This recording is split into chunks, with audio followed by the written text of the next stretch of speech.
आप सभी भाई बहनों का आज की आध्यात्मिक कक्षा में बहुत बहुत स्वागत है। आज की चर्चा का विषय है कर्मों की पेटियां। जैसा कि आप वीडियो के चित्र में देख ही रहे हैं कि हमने यहाँ 3 प्रकार की पेटियां दिखाई हैं। एक में पेटी में लिखा हुआ है हमने तमोगुण, दूसरी पेटी में हमने लिखा है रजोगुण और तीसरी पेटी में हमने लिखा है सतोगुण। अक्सर अब भाई बहनों को कुछ ध्यान आ रहा होगा कि हम भारत में जब चुनावों का समय आता है तो अक्सर चुनाव के समय पहले ही पेटियों का इस्तेमाल होता था। वर्तमान काल में तो ये अलग अलग मशीनें आ चुकी हैं, तो मशीनों में ही एक साधारण नागरिक जो मतदान केंद्र पर जाते हैं वो उस मशीन का ही प्रयोग लेते हैं। लेकिन कुछ वर्ष पहले हम जब भी चुनाव प्रक्रिया में भाग लेते थे तो हम अपने मत को एक पेटी में डालते थे। एक पर्ची होती थी, उस पर हमने जिस किसी को भी हमने वोट डाला होता था या मत दिया होता था तो उसको फिर हम एक पेटी विशेष में डाल देते थे। उसी पेटी से ही मैंने प्रकृति के जो 3 गुण हैं जिन पर कि अक्सर हमारी आपकी चर्चाएं तो चलती रहती हैं, क्योंकि मैंने अब तक जितनी भी वीडियो बनाई हैं जो कि तकरीबन 480-85 के आसपास हो चुकी हैं, इन सभी में ही प्रकृति के 3 गुण तमोगुण, रजोगुण और सतोगुण की चर्चाएं होती हैं। और इसी तरह आपके हमारे जो 3 शरीर हैं, स्थूल शरीर, सूक्ष्म शरीर और कारण शरीर पर चर्चा होती है। या फिर जो चेतन तत्व है आत्मा और परमात्मा पे ही चर्चा होती है। हमारी जितनी भी चर्चाएं होती हैं या शास्त्र भी जितने भी लिखे गए हैं, उन सभी शास्त्रों की भी चर्चाओं का जो मूल आधार है ये 8-10 शब्द ही है। देखिए, चर्चाएं तो अनंत हैं, अनंत शास्त्र हैं, कितने ही उपनिषद हैं, पुराण हैं, वेदों में कितने ही मंत्र लिखे गए हैं। इन सभी का ही जो एक मुख्य केंद्र होता है वो इन्हीं बातों के इर्द गिर्द ही घूमता है। तो इसलिए हमारी भी अब तक जितनी भी वीडियो बनी है उन सभी का भी जो केंद्र होता है वो भी इन्हीं के इर्द गिर्द ही घूमता है। और हमारा आपका जो जीवन है वो किस दिशा की ओर चलता है वो निर्भर करता है कि हमारे आपके जीवन की जो एक कर्मों की जो पेटियां हैं वो 3 प्रकार की हैं। तमोगुण को मैंने लाल रंग से दिखाया, रजोगुण को मैंने सफेद रंग से दिखाया और सतोगुण को मैंने हरे रंग से दिखाया। देखिए, मैं अक्सर अपनी चर्चाओं में अलग अलग आकृतियों का प्रयोग लेता हूँ और उनको अलग अलग जो रंग भी कभी कभी दिखाता हूँ, तो उस रंगों के पीछे भी मेरा एक उद्देश्य होता है ताकि एक साधारण मनुष्य में एक सकारात्मक परिवर्तन आए। एक साधारण मनुष्य को शास्त्रों के जो एक गूढ़ रहस्य है वो उसके समझ में आ जाए। जैसे जैसे आपके हमारे परमात्मा का ज्ञान विज्ञान आपके हमारे समझ में आ जाता है, प्रकृति की जो कर्म फल व्यवस्था है वो आपके हमारे जीवन में जब एक दिमाग में बैठ जाती है तो फिर ऐसे में मनुष्य फिर पुण्य कर्मों की दिशा में ही अपने कदम बढ़ाता है, फिर वो पाप कर्मों से बचता है। अक्सर ऐसा देखा जाता है कि भारत जैसे देश में इस चुनाव प्रक्रिया से एक साधारण मनुष्य अच्छी तरह से परिचित रहता है। इसीलिए मैंने जो आज का विषय लिया है ना, ताकि एक साधारण जो कर्मों की पेटियां हैं या मतदान की पेटियां हैं या अलग अलग पेटियों से जो मिलते हुए कई शब्द हैं, उन शब्दों को मैं इस ढंग से इस्तेमाल करने की कोशिश करूंगा ताकि एक साधारण मनुष्य को जो परमात्मा के द्वारा कहो या प्रकृति के द्वारा जो कर्म फल सिद्धांत है ना, वो एक साधारण मनुष्य को समझ में आ जाए। जैसे जैसे आपको और हमें जब कर्म फल का सिद्धांत समझ में आ जाता है ना, तो फिर हमारे आपके जीवन जीने की एक दिशा ही बदल जाती है। फिर मनुष्य पाप कर्मों से, मैंने कहा ना, फिर बच जाता है, फिर वो पुण्य कर्मों की ओर ही आकर्षित होता है। क्योंकि जब जब मनुष्य को पता रहता है कि मैं अगर ये पाप कर्म करूंगा तो इसका मुझे ये दंड मिलेगा या सजा मिलेगी, तो मनुष्य दंड के भय से ही डरता है या भयभीत रहता है। वो फिर ऐसे कर्म करने से डरता है, तो अपने जीवन में फिर वो अपने कर्मों की दिशा में सुधार लाने लगता है। अक्सर आपने ये महसूस किया ही है कि जब जब हम उन पेटियों में अपना मतदान डाल देते थे, तो फिर पुनः ऐसा कोई भी कानून नहीं था कि हम डाले गए मत को हम दोबारा से कोई उसमें परिवर्तन ला सके। यानी कि एक बार जैसे ही आपके हमारा किया गया मतदान उस पेटी में चले जाता था, तो फिर पुनः उसमें किसी भी प्रकार के परिवर्तन की कोई भी संभावना नहीं रहती। उसी बात को ही आप अपने दिमाग में कर्मों से जोड़ सकते हैं। यानी कि आपका हमारा किया गया प्रत्येक कर्म लिखा जाता है। जैसे ही वो इस पेटी में चले जाता है, देखिए 3 प्रकार के हमारे कर्म हैं। तमोगुणी कर्म भी हो सकते हैं, रजोगुणी कर्म भी हो सकते हैं और सतोगुणी कर्म भी हो सकते हैं। जब जब मनुष्य अन्य जीवों को पीड़ा देता है, दुख देता है, अन्य मनुष्यों के साथ कहो या अन्य जीवों के साथ, क्योंकि 84 लाख प्रकार की योनियां कही गई हैं, तो हम मनुष्य योनि में अपने सुख के लिए, देखिए कोई भी मनुष्य केवल अपने सुख के लिए ही कर्म करता है ना। यदि हम पाप कर्म करते हैं तो भी अपने सुख के लिए करते हैं, यदि हम पुण्य कर्म करते हैं तो भी हमारे भीतर में सुख की भावना होती है। कोई दुख प्राप्ति के लिए तो पुण्य कर्म नहीं करता या पाप कर्म नहीं करता, उसको केवल अपने सुख की ही चिंता रहती है। यानी कि हम सभी भाई बहनों का एक ही जीवन में लक्ष्य होता है कि हमें सुख की प्राप्ति हो। और शास्त्रों में तो यहाँ तक कहा गया कि ये आत्मा का स्वभाव है, चाहे वो कुत्ते के भीतर आत्मा है, चाहे वो पक्षी के बीच में, चाहे किसी भी जीव के बीच में, सभी आत्माओं का सुख प्राप्ति का एक लक्ष्य होता है। वो जितनी भी क्रियाएं करते हैं, देखिए मनुष्य से नीचे की योनियों के तो कर्म नहीं लिखे जाते, लेकिन उनकी जितनी भी क्रियाएं होती हैं वो अपने अपने बुद्धि के स्तर पर कहो या प्रकृति की प्रेरणा से उनकी जितने भी क्रियाएं हम देखते हैं या गतिविधियां उनमें जो भी हम देखते हैं, वो भी सुख प्राप्ति के उद्देश्य से ही की जाती है। इसीलिए मनुष्य भी अपने जीवन में जैसे जैसे ज्ञान के स्तर पर अपने कर्म करता है, उसका उद्देश्य भी केवल और केवल सुख प्राप्ति का ही होता है। लेकिन ये जो हमने 3 प्रकार की पेटियां दिखाई हैं, ये हमारे पास विकल्प है कि हमारा आपका किया गया कर्म कौन सी पेटी में जाएगा। वो तमोगुण की पेटी में जाएगा या रजोगुण की पेटी में जाएगा या सतोगुण की पेटी में जाएगा। दूसरी एक विशेष बात, इन तीनों ही पेटियों में केवल वही हमारे कर्म जाते हैं जो हम फल पाने के उद्देश्य से करते हैं। यानी कि हम जितने भी सकाम भाव से कर्म करते हैं, वही ये इन 3 पेटियों में जाते हैं। जैसा कि अभी हमने बताया ना, जब जब हम अपने सुख के लिए अन्य जीवों को किसी भी प्रकार का जब जब दुख देते हैं, पीड़ा देते हैं, तो वो सभी ऐसे कर्म तमोगुण की श्रेणी में जाते हैं। इसीलिए मैंने उनको लाल रंग से दिखाया है।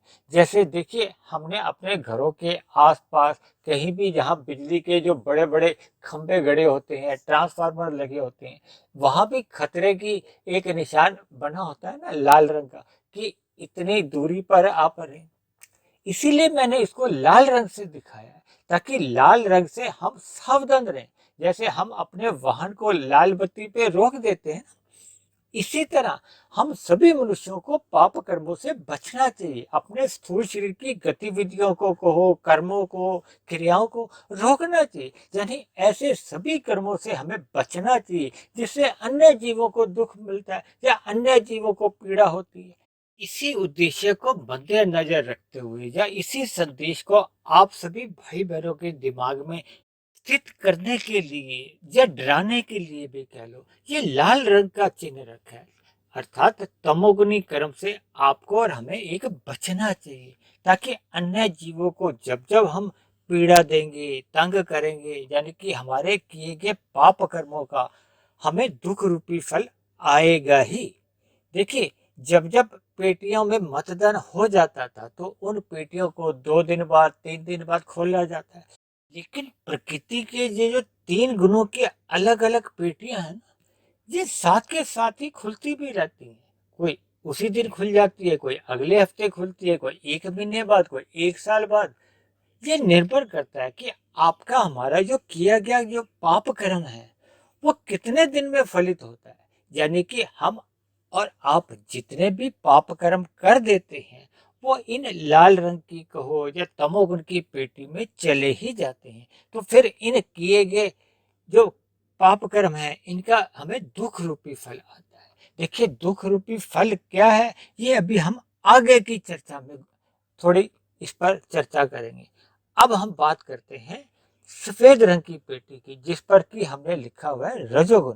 देखिए रजोगुण कर्म जो शास्त्रों में कहे गए हैं, जब जब मनुष्य अपने सुख के लिए सकाम भाव से कर्म करता है लेकिन अन्य जीवों को दुख नहीं देता, अन्य किसी भी जीव को पीड़ा नहीं देता, किसी भी प्रकार का कष्ट नहीं देगा, लेकिन अपने सुख को वो सुनिश्चित कर लेता है, तो ऐसे सभी कर्म को रजोगुणी कर्म की कहा जाता है।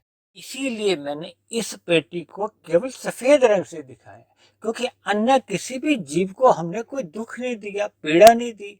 यानी मैंने इस पेटी को केवल और केवल सफेद रंग से दिखाया है, ताकि इसलिए कि ऐसे सभी हमारे कर्म हमारा ना तो कोई अधोगति करते हैं, ना ही हमें इसका कोई उन्नति होती है। यानी कि हम केवल जीरो की स्थिति में ही बने रहते हैं। इसको आप इस दृष्टिकोण से भी ले सकते हो कि रजोगुण में रहते हुए सभी कर्म आपके हम सुख तो भोग लेते हैं, लेकिन क्योंकि हमने अन्य जीवों को पीड़ा या दुख नहीं दिया होता, इसलिए हमें ऐसे किए गए कर्मों का कोई हमें दंड भी नहीं मिलता। क्योंकि शास्त्रों में बताया गया है कि दंड केवल और केवल हमें तमोगुणी कर्मों का ही मिलता है। अब हम अपनी चर्चा को हरे रंग की पेटी पर लेकर जा रहे हैं। हरे रंग की पेटी पर हमने लिखा है सतोगुणी कर्म। देखिए जब जब मनुष्य अन्य जीवों के हित के लिए, सुख के लिए, परोपकार के काम करता है, दान करता है, जैसे पुराने जमाने में लोग प्याऊ लगाते थे, गाय को चारा खिलाते थे, आज भी लोग गाय को चारा खिलाते हैं, पक्षियों को दाना वाना देते हैं। जैसे कबूतरों को अक्सर शहरों में भी आपने देखा होगा कि लोग कबूतरों को दाना खिलाते हैं, कुत्तों को दूध पिलाते हैं।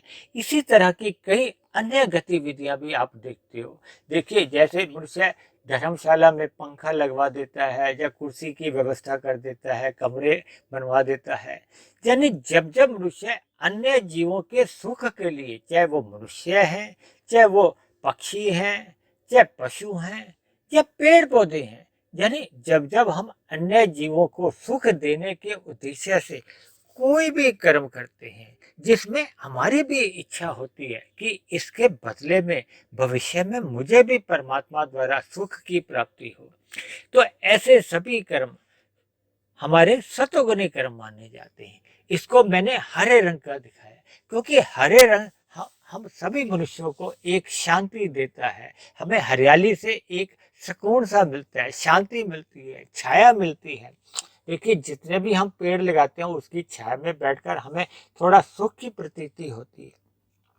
इसीलिए मैंने इस सतोगुणी पेटी को एक हरे रंग का अंजाम दिया ताकि आपको और हमें इन सतोगुणी कर्म के लिए एक प्रेरणा मिले, शिक्षा मिले, ताकि हम जीवन में लाल रंग की पेटी में कर्म करने से बचें, लेकिन हम अपने हरे रंग की पेटी के लिए जीवन में अधिक से अधिक कर्म करें। और सफेद रंग की पेटी में क्योंकि किसी भी प्रकार का मैंने रंग नहीं दिखाया, इसलिए उन कर्मों को भी हम अपने जीवन में मर्यादा में कर सकते हैं, लेकिन हमें विशेष ध्यान केवल और केवल हरे रंग की पेटी के लिए ही करना है। हालांकि गीता में तो देखिए निष्काम कर्म करने की प्रेरणा दी है। निष्काम कर्म हमारे आध्यात्मिक उन्नति को एक प्रथम सीढ़ी माना जाता है, यानी कि आध्यात्मिक उन्नति के लिए निष्काम भाव से कर्म करना एक प्रथम सीढ़ी भी कह सकती हो, प्रथम कक्षा भी कह सकती हो। हालांकि आज की चर्चा में हमारा इन पेटियों में निष्काम कर्मों की कोई चर्चा नहीं है, क्योंकि ये सभी पेटियां केवल और केवल काम कर्मों से ही प्रेरणा देती हैं, ताकि मनुष्य सर्वप्रथम पाप कर्मों से बचे और पुण्य कर्मों की ओर प्रेरित हो। तो मैंने इन 3 पेटियों द्वारा प्रकृति के 3 गुणों का जो एक फल है उसको दर्शाया है, और साथ ही इन रंगों द्वारा आपको और हमें एक शिक्षा दी है कि हमें किस रंग से कैसा कैसा जुड़ना है और किस रंग का कैसा कैसा स्वभाव है। तो फिर हमें वैसा ही उस रंग से हमें अपने आप को बचाना भी। जैसा कि लाल रंग खतरे की घंटी माना जाता है, इसलिए हमें उससे बचना है। क्योंकि हरा रंग तो देखिए सुख का प्रतीक होता है। हरा, हम पेड़ पौधों की छाया में बैठते हैं तो हमें सुख मिलता है, हमें आराम मिलता है। तो इसीलिए सत्वगुण में किए गए सभी कर्म आपको हमारे जीवन में भविष्य में भी सुख देते हैं। इसीलिए मैंने इसको हरे रंग की पेटी से दिखाया है। अक्सर संसार में भी आपने चुनाव के दिनों में अलग अलग नेताओं द्वारा जो प्रचार क्रिया होती है कि मुझे वोट दो, मुझे वोट दो, इसी तरह जगह जगह सत्संग होते हैं। शास्त्रों द्वारा ज्ञान दिया गया है कि इस पेटी में आप अपना कर्म करो, इस पेटी के लिए आप अपना कर्म करो। यानी कि बार बार शास्त्रों द्वारा ये, गुरुओं द्वारा ये संदेश दिया जाता है कि ये करो, ये मत करो। यानी कि विधि विधान निषेध द्वारा ये बताया गया। ये विधि क्या है? ये हरे रंग है। ये निषेध क्या है? ये लाल रंग है। देखिए, अक्सर आप और हम अपने जीवन में भी जब लाल बत्ती होती है और सामने ही अगर यातायात पुलिस का इंस्पेक्टर चालान बुक लेकर वहां खड़ा हो, तो क्या कोई मनुष्य लाल बत्ती को पार करता है? संभवतः कोई भी नहीं करता। देखिए, जिसकी भी एक सामान्य बुद्धि होती है वो उससे डरता है कि मेरा चालान कट जाएगा। इसीलिए देखिए, शास्त्रों में जो बार बार कहा गया कि हम जब जब पाप कर्म करते हैं उसका हमें दुख रूपी फल भोगना ही होता है। लेकिन मनुष्य पाप कर्म करते समय इस बात से अनभिज्ञ रहता है, उसको ध्यान नहीं रहता, या इस बात को वो अपने दिमाग से हटा देता है कि मुझे इसका कोई भी दंड नहीं मिलेगा। इसी तरह कोई भी अपराधी जब भी कोई अपराध करता है तो वो यही सोच के करता है कि मुझे इस होने वाले अपराध से कोई भी भय नहीं है, मुझे दंड नहीं मिलेगा। अन्यथा जब उसको पता हो कि 100% इस किए गए कर्म का मुझे दंड मिलना है, अर्थात मैं पकड़ा जाऊंगा उसी क्षण ही, तो फिर मनुष्य उस पाप कर्म से डर जाता है, रुक जाता है, अपने इंद्रियों को कहो, अपने स्थूल शरीर को ऐसे अपराध करने से रोक लेता है। देखिए, इन सभी बातों से हमें अपने अपने जीवन में, अपने अपने दिनचर्या में, अपने अपने कर्मों में सुधार लाना चाहिए, ताकि हमारा आपका जो एक मिला हुआ जीवन है वो एक आध्यात्मिक दिशा की ओर जाए। देखिए, हम जब जब भौतिक दिशा की ओर अपने कार्य करते हैं, क्योंकि मैंने बताया ना, जब जब मनुष्य भोगों के लिए असक्त रहता है तो आरंभ में अक्सर मनुष्य रजोगुण में रहता हुआ काम करता है। लेकिन रजोगुण में जब वो अपने आप को स्थायी तौर पे स्थित नहीं रखता तो अक्सर ऐसा देखा जाता है कि इन भोग्य विषयों का जो एक व्यसनी मनुष्य है वो भोगों के वेग में आकर फिर वो कभी कभी पाप कर्म कर जाता है। ये पाप कर्म हमारे द्वारा होने पे ये लाल पेटी में चले जाते हैं। इसलिए हमें अपने जीवन में इन पाप कर्मों से बचना चाहिए। अक्सर आरंभ में तो देखिए, ये जो मनुष्य पाप कर्म करता है, इक्का दुक्का करता है, गिनती के करता है, लेकिन धीरे धीरे भोगों के वेग हमें अचेत करते जाते हैं। अचेत का मतलब हमारा ज्ञान धूमिल होता जाता है। फिर हमें शास्त्रों का ज्ञान वो धीरे धीरे हमारे मन से, हमारे कारण शरीर से कमजोर पड़ने लगता है। तो फिर ऐसे में मनुष्य द्वारा होने वाले ये पाप कर्मों की संख्या बढ़ने लगती है। यानी कि एक साधारण मनुष्य एक पाप कर्म करने में कोई किसी भी प्रकार की आत्मग्लानि भी महसूस नहीं करता, पछतावा भी महसूस नहीं करता। यानी कि मनुष्य की पाप कर्म करने की फिर आदत को, उसका स्वभाव को, उसकी दिनचर्या में आ जाता है। फलस्वरूप उसके जो पाप कर्मों का जो एक अनुपात है वो बढ़ने लगता है। देखिए शास्त्रों में बार बार इस बात से आगाह किया जाता है कि मनुष्य योनि तभी मिलती है जब हमारे संचित कर्मों में, यानी कि इन पेटियों का जो एक सम्मिलित कर्माशय है। क्योंकि देखिए मैंने बताया ना, ये जो हरी पेटी में जितने भी हमारे कर्म हैं, ये पुण्य कर्म गिने जाते हैं। लाल पेटी के कर्म हमारे पाप कर्म गिने जाते हैं, जबकि सफेद पेटी में ये भी पुण्य कर्म ही मान लिए जाते हैं, क्योंकि इनको पाप श्रेणी में तो डाला नहीं जा सकता। तो फिर संचित कर्मों में, यानी कि इन तीनों पेटियों का जो एक सम्मिलित रूप है, उसमें जब पाप कर्मों की अधिकता हो जाती है और पुण्य कर्मों की न्यूनता रह जाती है, तो फिर ऐसे में मरने के बाद नीचे की जोनियों में जन्म होता है। देखिए जब जब मनुष्य की लाल पेटी के कर्म अधिक हो जाते हैं, तो मनुष्य की मरने के बाद फिर अधोगति होती है। ये नीचे की जोनियां जो आप और हम अपने घरों के आसपास देखते हैं, पेड़ पौधे, कीड़े मकोड़े, कीट पतंगे, पक्षी पशु, ये सभी लाल पेटी वाले कर्मों का ही एक परिणाम है। देखिए जैसे इन मतदान केंद्रों में इन पेटियों में जैसे जैसे मत डाल दिए जाते हैं, तो फिर 2 दिन बाद, 3 दिन बाद, 4 दिन बाद इन वोटों की गणना होती है, गिनती होती है। तभी उसके बाद इनके कोई परिणाम घोषित होते हैं। लेकिन प्रकृति की कहो या परमात्मा की एक ऐसी व्यवस्था है कि जहाँ कोई गिनती नहीं होती। ये सब हमारे आपके द्वारा जैसे जैसे इन कर्मों की पेटियों में हमारे किए गए कर्म चले जाते हैं, वो अपने आप साथ के साथ ही जमा घटा होते रहते हैं, यानी उनकी गिनती करने की कोई जरूरत नहीं रहती। वो तो परमात्मा की कहो, प्रकृति की एक ऐसी व्यवस्था है जो अनादिकाल से चल रही है, जिसमें आज तक किसी भी प्रकार की गिनती में त्रुटि नहीं आ सकती, किसी भी प्रकार का कम ज्यादा नहीं होता। यानी कि आपको और हमें जितने भी सुख दुख रूपी फल मिलते हैं, सुख क्या है जब जीवन में आपको और हमें अनुकूल परिस्थितियां मिलती हैं। दुख क्या है जब जब जीवन में प्रतिकूल परिस्थितियां आती हैं। देखिए प्रतिकूल परिस्थितियां आने पे अक्सर मनुष्य बहुत दुखी हो जाता है, रोता है। जैसे आपने देखा होगा कि बच्चों के या एक बड़े स्तर पर भी जब शिक्षा के परिणाम आते हैं, तो उसके बाद कुछ मनुष्यों के बहुत अच्छे अंक आते हैं, कुछ फेल हो जाते हैं। तो जब फेल होना या अच्छे अंक आना, ये आपके हमारे जैसे भी परीक्षा में हमने उत्तर लिखे होते हैं। देखिए हम जीवन में जैसे जैसे कर्म करते हैं, वो लिखे जाते हैं। बार बार मैं इस बात को जोर देकर कहता रहता हूँ, मेरी सभी वीडियो में इस बात को जोर देकर कहा जाता है। मनुष्य को अपने जीवन में सभी परिस्थितियों में पाप कर्मों से अवश्य ही बचना चाहिए, क्योंकि आपके हमारे द्वारा किए गए पुण्य कर्म हो चाहे पाप कर्म हो, वो एक बार हो जाने के बाद उनमें किसी भी प्रकार का बदलाव नहीं होता।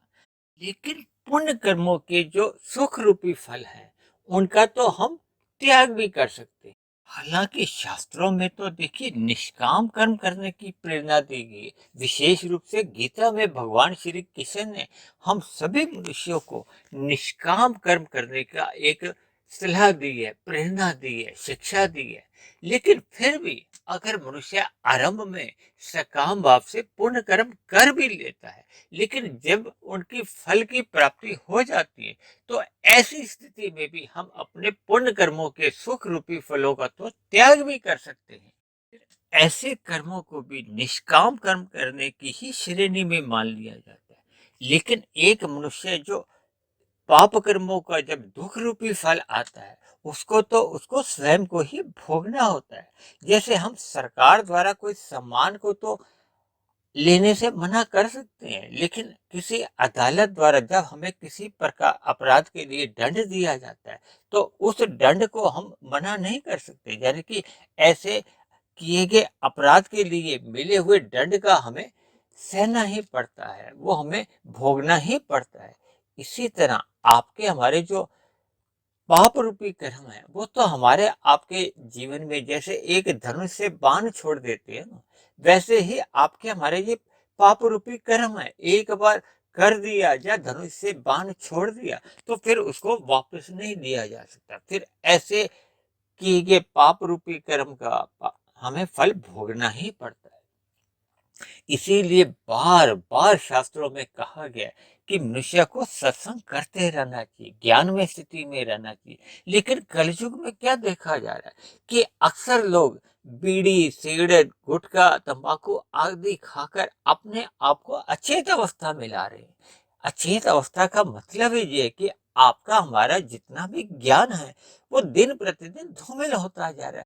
और कलयुग में तो ऐसा भी देखा जा रहा है कि समाज का अधिक लोग आजकल शराब का सेवन बढ़ाते जा रहे हैं, जिसके फलस्वरूप मनुष्य का ज्ञान धूमिल होता जाता है, वो अचेत अवस्था में जाता जाता है। इसीलिए तो शास्त्रों में इन सभी बातों के लिए शास्त्रों में मनाही की गई है कि ये सभी बातें भविष्य में हमारे अधोगति का कारण बनती हैं। देखिए, ये भले ही प्रत्यक्ष रूप से ये जितने भी अचेत अवस्था के कर्म हैं, ये हमारे पाप कर्म तो नहीं गिने जाते, लेकिन एक ज्ञान धूमिल होता जाता है। ज्ञान धूमिल होने के बाद की जो परिस्थितियां बनती हैं, उन परिस्थितियों में फिर उससे पाप कर्म होने लगते हैं। यानी कि अप्रत्यक्ष रूप से हमारे जो अचेत होने की जो कारण होते हैं, वो शास्त्रों में इसीलिए मना किया गया ताकि ये सभी बातें तामसी कही गई। तामसी का अभिप्राय ये होता है कि अक्सर वो हमारे आपके जीवन में एक अवरोध पैदा करते हैं, हमारी जीवन की जो एक ऊंचाइयों को नीचे ले आते हैं, मनुष्य का जीवन पतन की ओर जाता है, अधोगति की ओर जाता है। इसीलिए शास्त्रों में इन सभी बातों के लिए मना किया गया, यानी कि मनुष्य को इन सभी तामसिक गतिविधियों से अपने आप को दूर रखना चाहिए, ज्ञान में स्थिति में रहना चाहिए। इसीलिए बार बार मनुष्य के लिए कहा गया कि मनुष्य को अपने जीवन में ज्ञान में स्थिति में रहना चाहिए, सत्संग करते रहना चाहिए, क्योंकि ज्ञान की स्थिति में रहने से ही हम अपने कर्मों में सही सही सुधार कर सकते हैं, उनको सही दिशा में कर सकते हैं। और मनुष्य जोनि तो आपको हमारे लिए एक आध्यात्मिक उन्नति का द्वार है, क्योंकि मनुष्य जीवन में ही हम जितनी चाहें आध्यात्मिक उन्नति कर सकते हैं। और की गई आध्यात्मिक उन्नति मरने के बाद भी सुरक्षित बनी रहती है, जबकि भौतिक उन्नति करने के लिए कोई मनाही नहीं है। यानी कि रजोगुण में कर्म करने की कोई मनाही नहीं है, लेकिन रजोगुण में कर्म करते करते अक्सर मनुष्य की जो स्थिति है वो भोग की बनती जाती है, और भोग धीरे धीरे आरंभ में प्रमाद लाते हैं, प्रमाद से फिर धीरे धीरे आलस्य में मनुष्य जाता है, उसका ज्ञान धूमिल होने लगता है।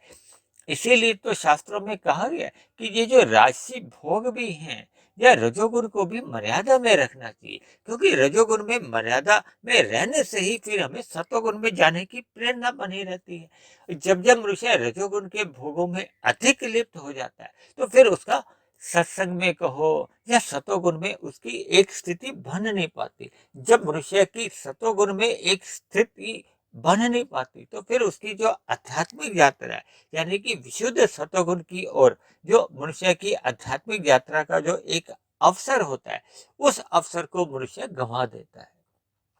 तो देखिए, आज की चर्चा को मैंने विभिन्न उदाहरणों द्वारा, जैसे जैसे परमात्मा की ओर से मुझे प्रेरणा मिली, मैंने विभिन्न उदाहरणों द्वारा आपको ये इन पेटियों के द्वारा कहो, क्योंकि वर्तमान समय में भारत जैसे देश में कुछ राज्यों में चुनाव प्रक्रिया चल रही है, तो चुनाव से ही कुछ मुझे पेटियों का दिमाग में आया, उन पेटियों से ही मैंने एक ऐसा चित्र बनाया, और परमात्मा की प्रेरणा से आज मैंने जो जो बातें आपके सामने रखी हैं, उन बातों से हमें एक शिक्षा लेनी चाहिए। अर्थात हमें ये जो लाल रंग की पेटी में अपने किए गए कर्मों को जाने से रोकना होगा, यानी कि हमें जीवन में केवल अपनी सतोगुणी अवस्था रखनी चाहिए, ज्ञान में स्थिति में रहना चाहिए, परमात्मा की ओर सम्मुखता हमें बनाए रखनी चाहिए, ताकि जैसे जैसे हम परमात्मा की ओर सम्मुख होते हैं, तो फिर हमारा जो दिनचर्या है वो हरे रंग की पेटी में ही रहती है, या फिर हम निष्काम भाव से कर्म करने को प्रेरित होते हैं। फिर धीरे धीरे मनुष्य की आध्यात्मिक यात्रा आरंभ होती है, जो मनुष्य की सतोगुण से विशुद्ध सतोगुण की ही मानी जाती है। और आध्यात्मिक यात्रा मनुष्य अपने जीवन में जितनी भी कर लेता है वो सुरक्षित मानी जाती है। और जबकि भौतिक जगत में हम भले ही रजोगुण में रहते हुए यानी कि श्वेत रंग की पेटी में या हरे रंग की पेटी में रहते हुए भी जितने कर्म करते हैं वो हमारी आध्यात्मिक उन्नति को एक गति नहीं दे पाते। भले ही हमें पाप कर्मों से तो बचा लेते हैं, लेकिन अक्सर मनुष्य जब जब जीरो की स्थिति में रहता है तो फिर मनुष्य की आगे की जो आध्यात्मिक यात्रा आरंभ नहीं होती। इसलिए मेरी आप सभी भाई बहनों से विनती है कि अपने मिले हुए जीवन में सतोगुनी अवस्था में रहिए, ज्ञानमय स्थिति में रहिए, सत्संग करते रहिए, ताकि हमारी रजोगुण मर्यादा में रहे, यानी कि हम जो जीरो की स्थिति में एक मर्यादा में रहे, ताकि आपके हमारे जो एक स्थूल शरीर की आवश्यकताओं की पूर्ति ही होती रहे। लेकिन हमारा जो मुख्य उद्देश्य होना चाहिए वो हरे रंग की पेटी का होना चाहिए या निष्काम भाव से कर्म करने की ओर होना चाहिए, ताकि परमात्मा की ओर हमारा ध्यान लगे, परमात्मा की दिशा की ओर हमारी आपकी आध्यात्मिक यात्रा एक गति पकड़े। इन्हीं शब्दों के साथ अब आज की चर्चा को यही विश्राम देते हैं। आप किसी भाई बहन का कोई प्रश्न हो, कोई मेरी कही गई बात आपको समझ में नहीं आई हो, या मेरी कही गई बात से आपका कोई मतभेद हो, आपको तर्क संगत सही नहीं लगती हो, तो आप नीचे दी गई कमेंट्स बॉक्स पर जाकर आप अपने प्रश्न भी लिख सकते हैं। आपका कोई सुझाव हो, अपना सुझाव भी लिख सकते हैं। और मेरी कही गई बात पे कोई आपको आपत्ति हो तो आप उस आपत्ति को भी कमेंट्स बॉक्स पर जाकर लिख सकते हैं। और यदि मेरे बने हुए वीडियो परमात्मा की प्रेरणा से जो मैं अलग अलग विषय रखता हूँ वो आपको अच्छे लगते हों, आपके कर्मों में सुधार आने लगा हो, आपकी दिनचर्या में एक सकारात्मक परिवर्तन आने लगे हो, परमात्मा में आपकी प्रीति जग गई हो, तो मेरी आप सभी भाई बहनों से विनती है कि आप मेरे इस आध्यात्मिक ज्ञानात्मक चैनल को स्वयं भी सब्सक्राइब करें, वे अन्य जिज्ञासु भाई बहनों को भी इस आध्यात्मिक ज्ञानात्मक चैनल से जोड़ने का प्रयास करें, ताकि समाज में एक सतोग्री वातावरण में जीवन जीने का हम सभी भाई बहनों को एक अवसर मिले, ताकि आपका हमारा जीवन एक आनंदमय बीते। इन्हीं शब्दों के साथ आज की चर्चा को अब हम यहीं विश्राम देते हैं। कल फिर मिलते हैं एक नए विषय को लेकर, एक नए संदेश के साथ। तब तक आप सभी भाई बहनों का बहुत बहुत धन्यवाद।